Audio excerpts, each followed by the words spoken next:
प्यारे बच्चों, मैं मधुरमा श्रीवास्तव आज आपको स्वामी जी के एक अन्य सूत्र संकलन व्यवकलनाभ्याम का प्रयोग करके संख्याओं का वर्ग करना सिखाऊंगी। तो चलिए इसको उदाहरण द्वारा समझते हैं। यहाँ हम कोई एक छोटी संख्या लेते हैं 28 और इसका हमें वर्ग निकालना है। अब हम इसे कैसे करें? तो हमको यहाँ पर पता है कि हमारी जो संख्या है वो क्या है, 28। ये किस आधार या उपाधार के नजदीक होगी, तो वो आधार हो या उपाधार हो हम उसको आधार ही लिखेंगे। किसके नजदीक है? आप समझ रहे होंगे कि ये 30 के नजदीक है। अब इस आधार से संख्या का अंतर कितना है उसको हम कहते हैं ईष्ट संख्या। तो ईष्ट संख्या यहाँ पर कितनी है? 2। वो पॉजिटिव हो अंतर या निगेटिव ये हमें नहीं देखना है, हमें बस उसका अंतर देखना है संख्या से। तो हम देख रहे हैं कि यहाँ पे ईष्ट संख्या 2 है, यानी 30 और 28 का अंतर कितना है? 2। वो हमारी ईष्ट संख्या हो गई। अब हमारा फॉर्मूला क्या बनेगा? सूत्र संकलन का मतलब होता है एडिशन यानी जोड़ना, और व्यवकलन का मतलब होता है घटाना यानी सब्ट्रैक्शन। तो एक बार हमें इस संख्या में ये इस संख्या जोड़नी है और एक बार इस संख्या में से इस संख्या घटानी है। तो हम सूत्र कैसे लिखेंगे? यहाँ लिखेंगे, हमारा ये सूत्र हो जाएगा संख्या प्लस ईष्ट संख्या, और उसकी गुणा करेंगे हम संख्या माइनस ईष्ट संख्या से, और उसमें इस ईष्ट संख्या का वर्ग जोड़ देंगे। अब इस हिसाब से हम सारे जो क्वेश्चन है हमारे वर्ग के वो हम कर सकते हैं। संख्या है देखिए 28, इसमें हमने ये 2 जोड़ दिया ईष्ट संख्या, और 28 में से एक बार 2 घटा दिया। 28 में एक बार 2 जोड़ा और 2 घटा दिया, और ईष्ट संख्या का वर्ग यानी 2 का वर्ग। अब यहाँ पर क्या हो जाएगा? ये 30 हो जाएगा। इसकी गुणा किससे होगी? 26 से, और यहाँ पर 2 का वर्ग 4 हो गया। अब यहाँ 0 हो गया। 3 से अगर इसे गुणा करेंगे तो होगा 3 × 18, 3 दूनी 6 और 1 7, और इसमें 4 जोड़ेंगे तो ये क्या हो जाएगा? 784। ये आपका आंसर आ गया। अब दूसरा क्वेश्चन करते हैं। तो हमारा फॉर्मूला यही रहेगा, क्वेश्चन बदल जाएगा। अब हम ले रहे हैं 97 का वर्ग। तो 97 का अगर हम वर्ग ले रहे हैं तो संख्या है 97, आधार 100।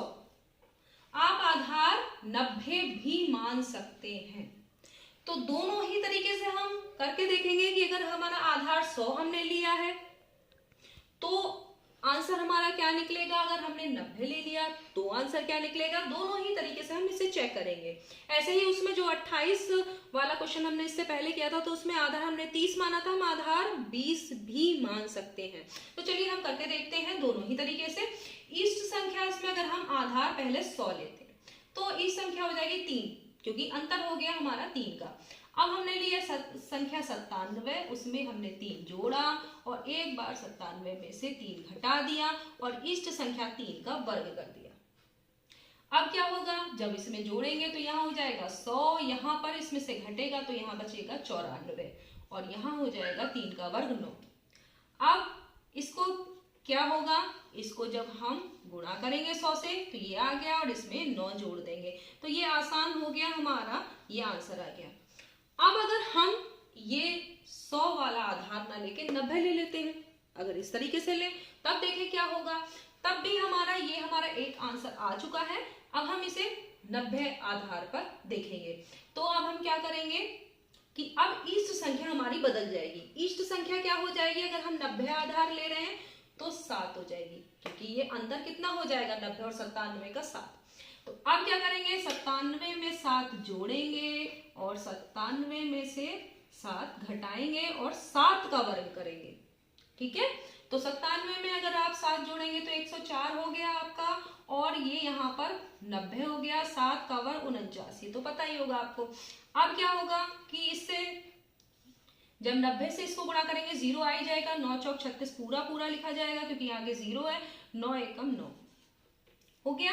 अब इसमें आप क्या करेंगे? 49 जोड़ेंगे तो यहाँ पर आ जाएगा 9, 4 और 6 का 0 हो जाएगा, यहाँ हो जाएगा 4 और यहाँ हो गया 9।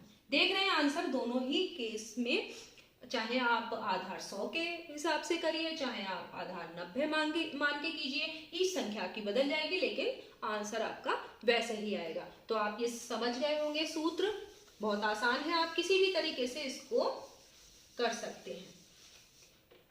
अब हम जो संख्याएं लेंगे उनमें अंकों की संख्या 3 होगी। जैसे कि ये है 127 का वर्ग, तो इसमें संख्या हो गई 127। आपका आधार आप 120 भी मान सकते हैं, 130 भी मान सकते हैं, ठीक है। इष्ट संख्या अगर इसके हिसाब से निकालेंगे तो कितनी हो जाएगी 3। तो अब वही जो हमने पहले वाला किया था वही हम करते हैं फिर से। तो संख्या कितनी है हमारी 127, इष्ट संख्या इसमें कितनी है आपकी 3, और एक बार 127 में से 3 घटा देंगे और 3 का वर्ग, ये हो गया वैसे ही। तो 127 में जब जोड़ेंगे तो 130 हो जाएगा, और इसमें से घटाएंगे तो कितना हो जाएगा 124, और प्लस 3 का वर्ग 9। अब 13 से आप इसकी गुणा कर देंगे, तो यहाँ पर 9 प्लस में ऐसे रहेगा ही, एक 0 आएगा ही। 13 की 13 चौक 52 का 2 हो जाएगा, 5 बचेगा, 13 दूनी 26 और 5 31, 3 13 एकम 13 और 3 16। अब इसमें ये 9 जोड़ेंगे तो हमारा हो जाएगा ये आंसर 16,129। ये आपका निकल आया। 120 आधार मानकर भी कर सकते थे आप, तो आपका इष्ट संख्या कितनी हो जाती 7, तब भी ये आपका आ जाता। अब हमारा एक आखिरी क्वेश्चन जो हम ले रहे हैं 198 यानी 198 का वर्ग। अब देखिए 198 संख्या हमारी हो गई, आधार है 200 और इष्ट संख्या है 2। अब संख्या हमने लिखी और संख्या में एक बार क्या करेंगे 2 जोड़ेंगे और एक बार क्या करेंगे 2 घटा देंगे और 2 का वर्ग करेंगे। अब यहाँ जब 2 जोड़ेंगे तो 200 हो जाएगा और इसमें घटाएंगे तो 196 हो जाएगा, यहाँ 4। अब आप आसानी से कर सकते हैं, 4 तो ये बाद में जोड़ेंगे, पहले 2 0 0 ये लगा दिए, फिर 2 से करेंगे तो 2 6 12, 2 9 18 और 1 19 हो जाएगा, 2 1 कम 2 और 1 3, 392 और 0 ये इस तरह से लगा दिया। अब इसको आराम से आप जोड़कर लिख सकते हैं, ये आपका आंसर हो गया। तो आप समझ गए होंगे कि किस प्रकार से संकलन व्यवकलनाभ्याम सूत्र का प्रयोग करके हम 2 अंकों की संख्या हो चाहे 3 अंकों की संख्या हो उसका वर्ग आसानी से निकाल सकते हैं। नेक्स्ट वीडियो में हम अनुरूपेण जो उपसूत्र है उसका प्रयोग करके भी संख्याओं का वर्ग निकालना सीखेंगे। धन्यवाद।